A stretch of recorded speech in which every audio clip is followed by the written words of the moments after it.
What's going on, people? We are Tottenham TV, back here for another episode of Player Ratings. And let's, obviously we won 1-0 at Watford yesterday.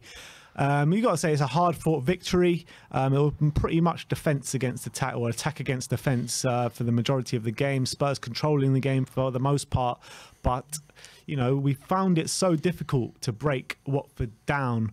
But let's start off with the player ratings. Let's start with Hugo Lloris, 8 all round from us.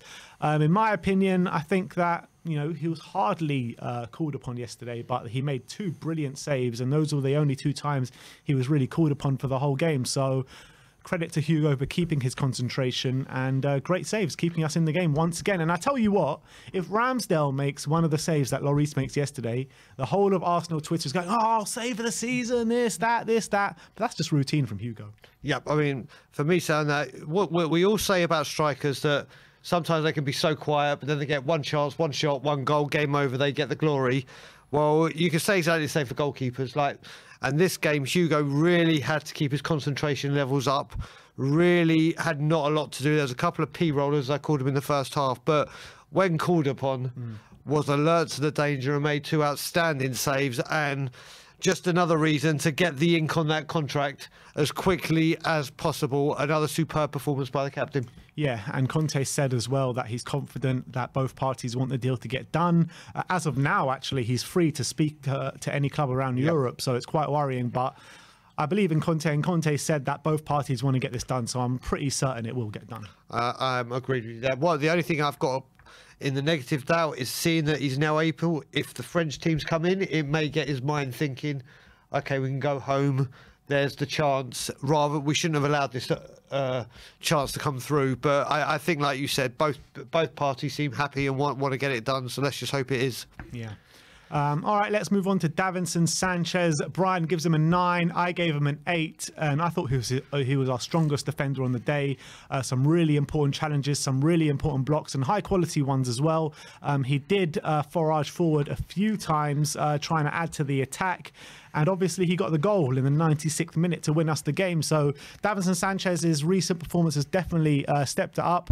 And yeah, I'm happy to see Davinson. And I thought he was a lot more comfortable on the ball yesterday, as he has been in previous games. Yeah, I mean, as people know, I've been coming on since Conte's been here, and really been an advocate for him. And he's getting stronger and stronger. And like you said, there's the moments where you think, oh no, Davinson Sanchez moment's coming up, and it hasn't.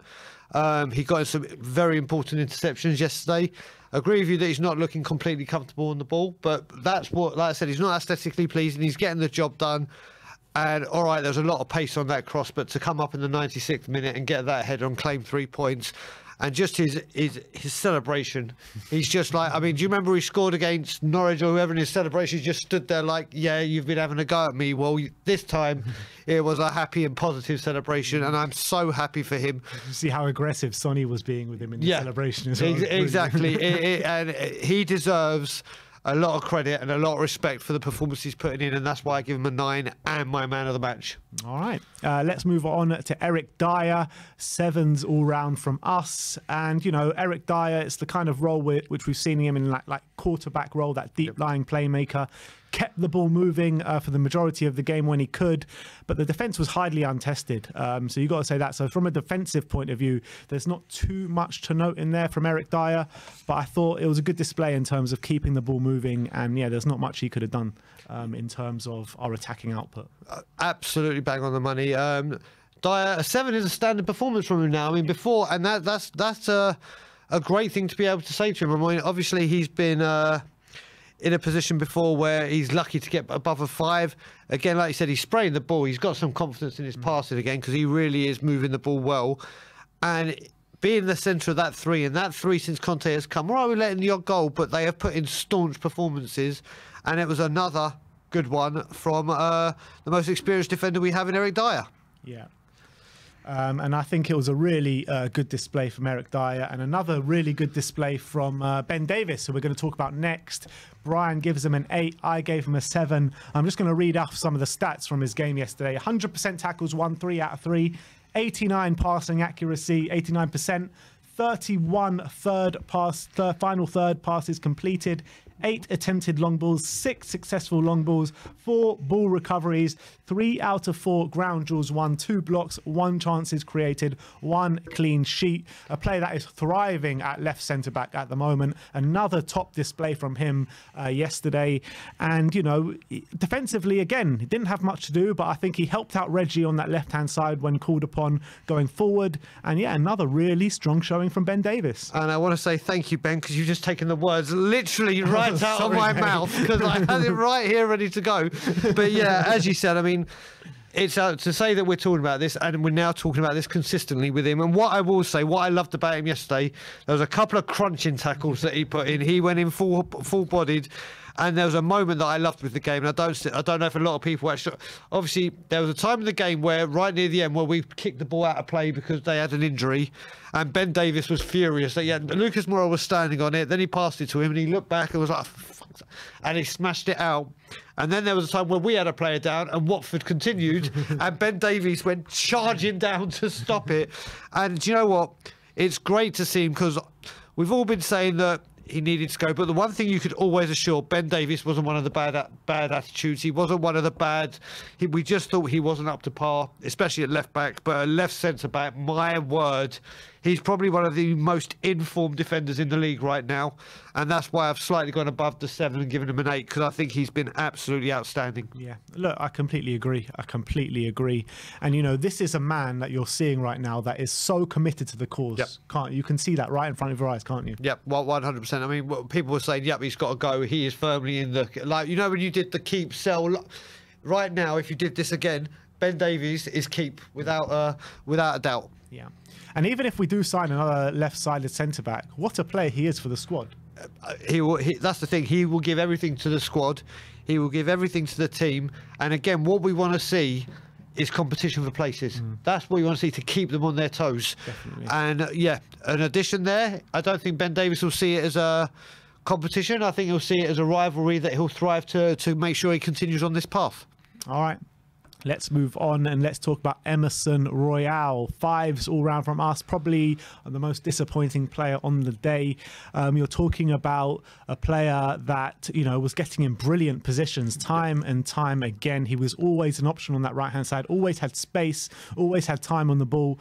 You know, in the first half, we had 29 crosses without one chance being created from them. And Emerson was highly culpable for the majority of those. I mean, the amount of crosses he was putting in for the majority of the game, and his quality was lacking massively. It was a really annoying thing to see, because he was getting, like I said, he was getting the ball so many times. He was putting in crosses time after time after time. And it was just, the quality was just so poor. And I was thinking to myself yesterday during the game, like, if we had a right wing back on the pitch yesterday, like a Trippier, or I'm going to say Trent here because he's the best in the business at that, what he does in crossing the ball.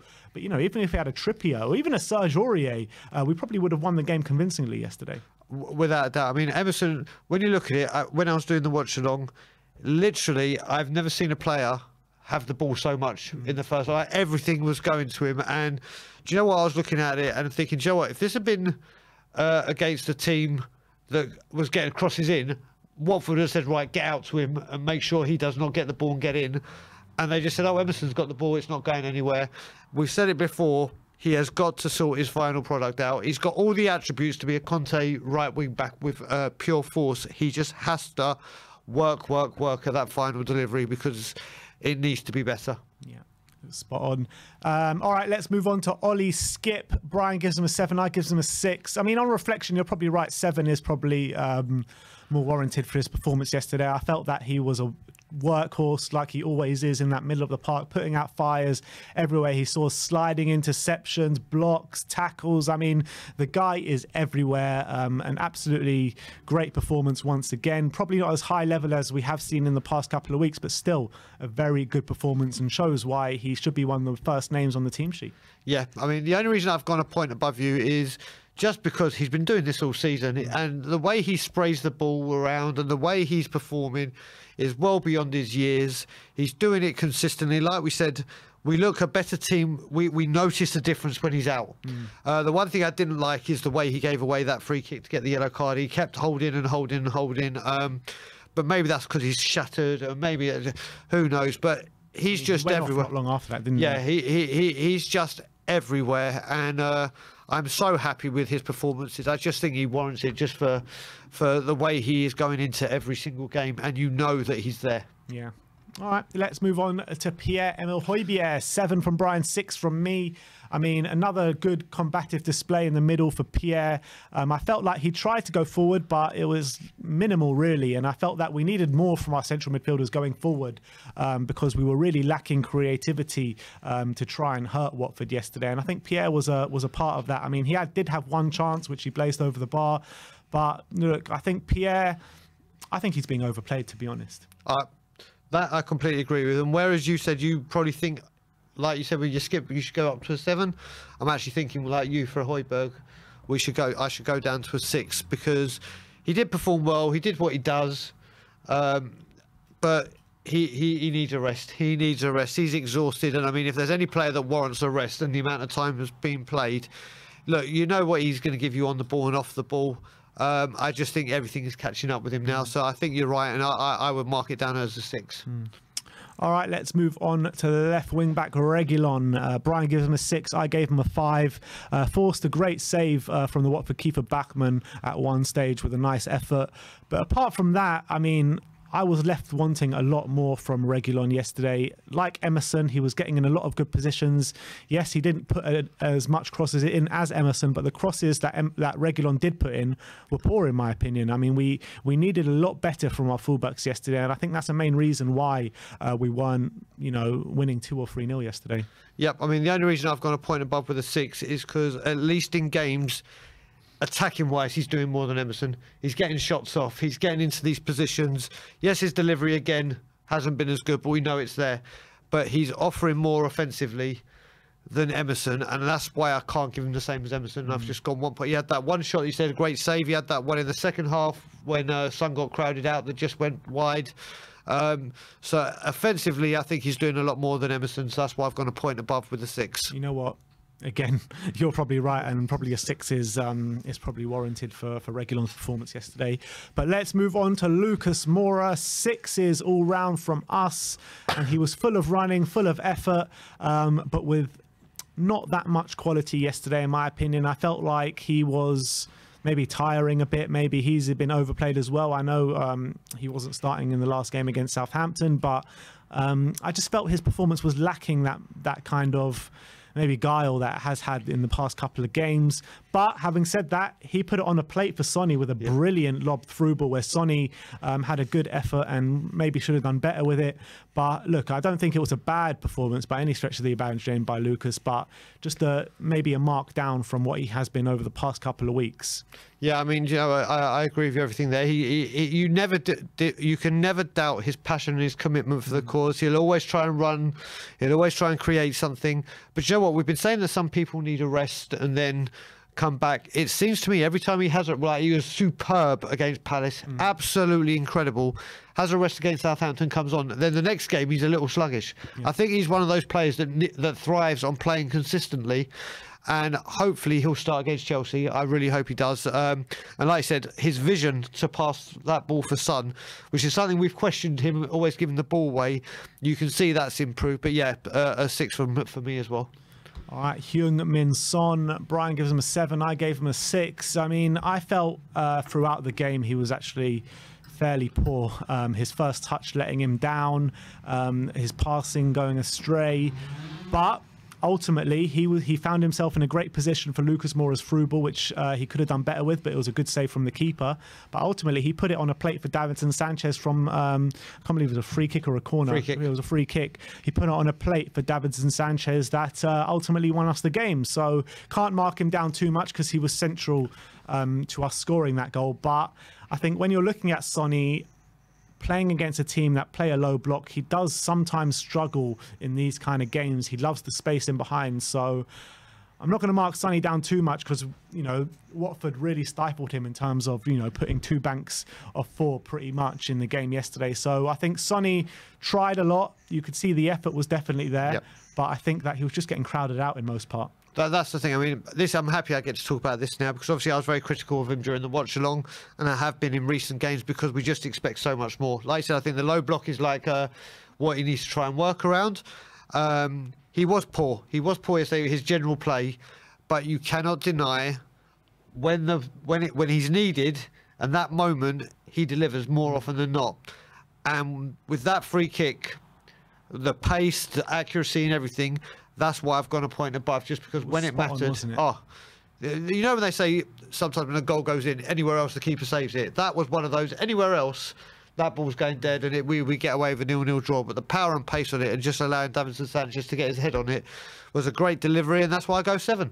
All right, and last of the starting 11, Harry Kane. 7s all round from us, and in my opinion, Harry Kane is back at it again. He's back at it, and I think yesterday's performance proved it.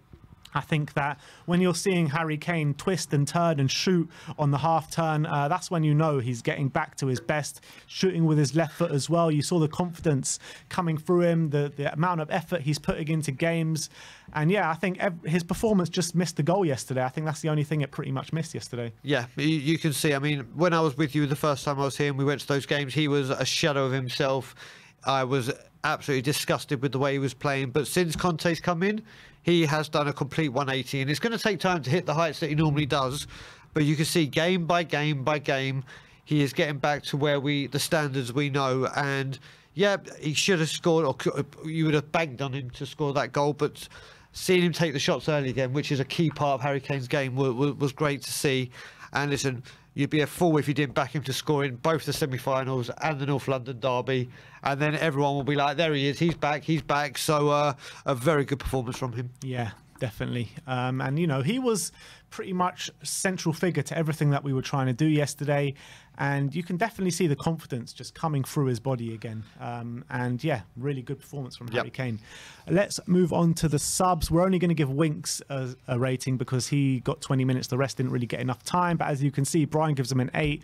I give him a 7. And I think it was a really good cameo from Winks once again. And you're talking about players like Dele Alli who don't back up their good performances with good performances. Harry Winks is doing exactly that. He came on, gave us some more energy in the midfield, was spraying his passes about, was combative in the middle, showing his fight for the cause. And you can just see the guy.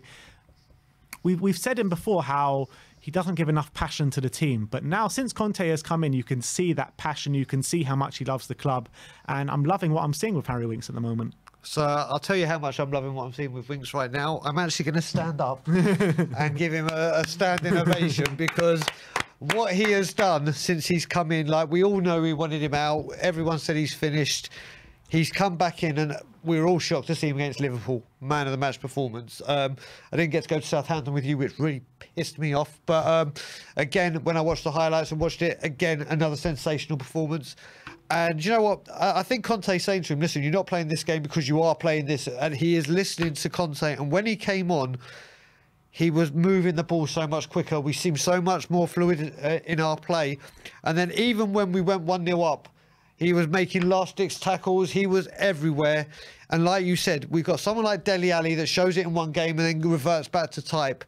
He has taken this opportunity and he's grabbed it with both hands, both legs, just everything he can grab it with. He's clung on for dear life. He has steadied the ship. And again, like we said with Davis on the keep sell, whatever, he's now on keep. And he is.